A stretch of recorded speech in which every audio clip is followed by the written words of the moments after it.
باش تكون سليمه وامنه. دورات تقليديه لصالح الفلاحين تهدف الى رفع المردوديه وتحسين اداء الفلاحين.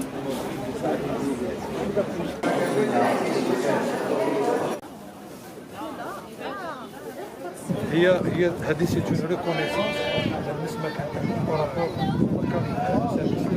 مديرية النشاط الاجتماعي باعتبارها قطاع يهتم بالمرأة خاصة المرأة الريفية، نظمت معرض خاص بالمرأة الريفية للتعريف بمنتجاتها على غرار يعني النساء اللي تقوم بالمشاريع. المرأة الريفية أيضا لديها نشاطات مشاريع وقطاع التضامن يهتم بهذه المرأة الريفية ويشجعها. احنا في هذا الإطار تم انطلاق قافلات تحسيسية للنساء الريفيات من أجل التعريف ببرامج الدعم المقدمة من طرف الدولة عن طريق مديرية النشاط الاجتماعي، لا سيما يعني بالبرنامج الجديد الخاص بالأسرة المنتجة. بمناسبة اليوم العالمي للتغذية، تشرفت غرفة التجارة والصناعة الحرة بمشاركة غرفة الفلاحة في هذه التظاهرة، ألا وهي تظاهرة اليوم العالمي للتغذية.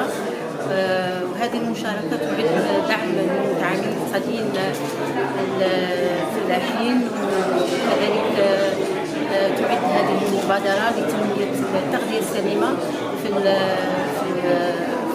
الوطن. وكذلك نشكر غرفة الفلاحة على هذا التنسيق، وإن شاء الله مبادرات الأيام القادمة القليلة القادمة.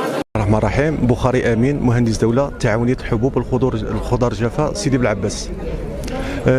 بالنسبه لليوم هذا اليوم العالمي للتغذيه مصادف 16 اكتوبر 2025، هذه جانب من مشاركه تعاونيه الحبوب بقول جفا لسيدي بلعباس. المواد اللي متوفره هنا من بقول جفا والبذور. اليوم السيد الوالي اعطى انطلاق حمله الحرث والبذر. وطنية نيوز، الواقع من المواقع.